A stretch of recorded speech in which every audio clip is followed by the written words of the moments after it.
Just a brief video on capillaries.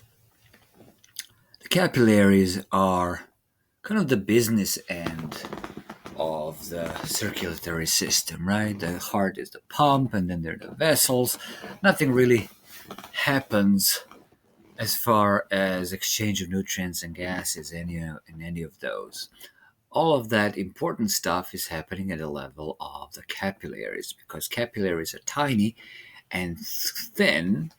They have only very thin endothelium, very thin layer of the squamous a simple squamous epithelium through which various things can go through, pass from one side to the other, in and out of the capillaries. The large blood vessels, like large arteries like aorta, they can't take oxygen out of the blood, out of the lumen, or glucose or something like that. They have to have their own circulation, just like heart has coronary circulation because it cannot take anything out of the blood that is on the inside.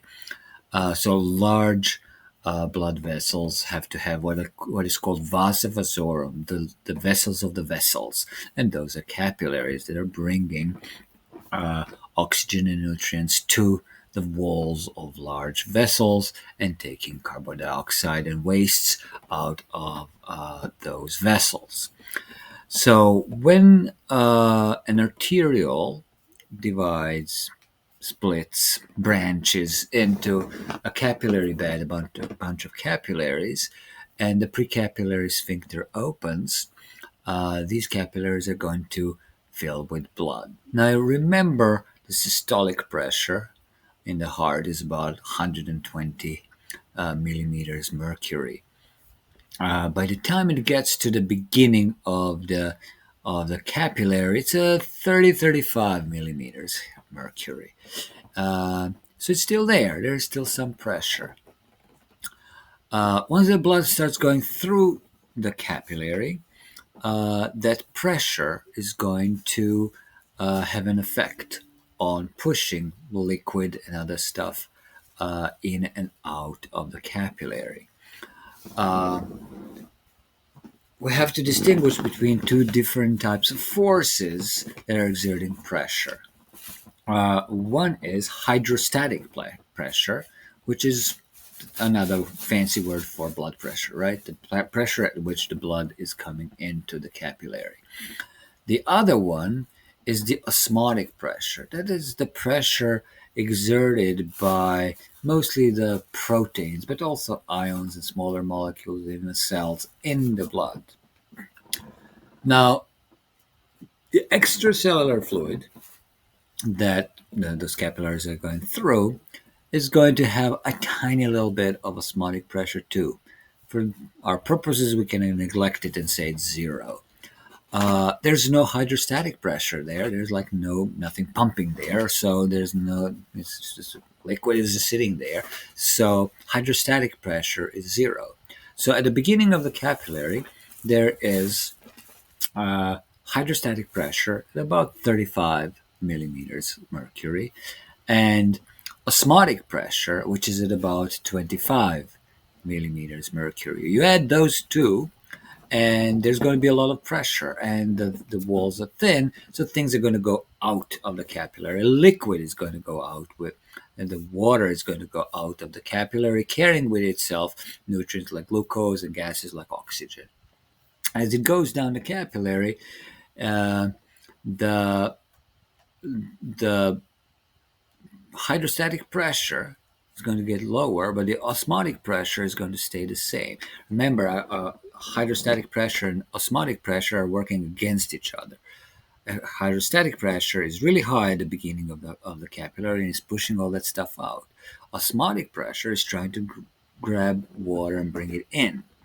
So at the beginning, 35 millimeters mercury is higher, much higher than about 25 that is osmotic. So there's a lot of influx of water out of the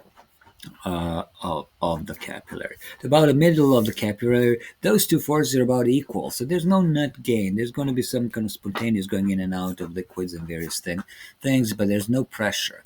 By the time you get to the end of the capillary, the osmotic pressure is the same. Those proteins and stuff like that, they don't go out of the capillary, so it's going to be the same. It's going to be about 25 millimeters mercury, but hydrostatic pressure, it's kind of lost its oomph. There's not much there, maybe down to 10 millimeters mercury or something like that. So osmotic is much stronger than hydrostatic.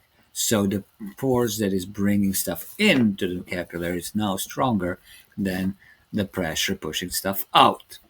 So the liquid is starting to go back into the capillary at the end of it, and bringing with it waste products, carbon dioxide, whatever is dissolved in the extracellular fluid. So at the beginning of the capillary, you have a net exit of liquid. At the end, you have net entry. Not all of the fluid that's been pushed out at the beginning can go back in. About 90% or so can go back in, but there's about 10 to 15% of the water, of the liquid that came out from the beginning of the capillary that cannot go back in. There's not enough force. And in next unit, we're going to talk about the lymphatic system. That liquid is going to go into the lymphatic vessels, which are going to eventually bring it back into the circulation, so you don't lose that liquid. So this is how it all happens, how exchange of gases and nutrients and all that stuff happens in the capillaries, and only in the capillaries. It does not happen in larger arteries and veins, arterioles and venules, only in the capillaries, which is why we have to have capillaries everywhere. There are different types of capillaries. So what I was talking about is what is called a continuous capillary, which is the most common. Continuous capillary is a capillary that you find in the lungs, in the muscles, in various different places. Continuous means that there are no gaps or holes. This is a simple squamous epithelium, and all the endothelial cells are kind of glued to each other. And everything that goes in and out has to go through them. They're very thin, so water, oxygen, and carbon dioxide can go through them, and glucose, uh, but they cannot, they don't have any kind of holes or anything like that. So, uh, those are continuous. There are places in the body where there is a need for even greater control, and one of those is the blood-brain barrier. So you have continuous capillaries in the brain, but they are also wrapped around by glial cells. We talked about that when we talked about the brain, which are controlling even more tightly what can and what cannot go out of the blood into the brain and back.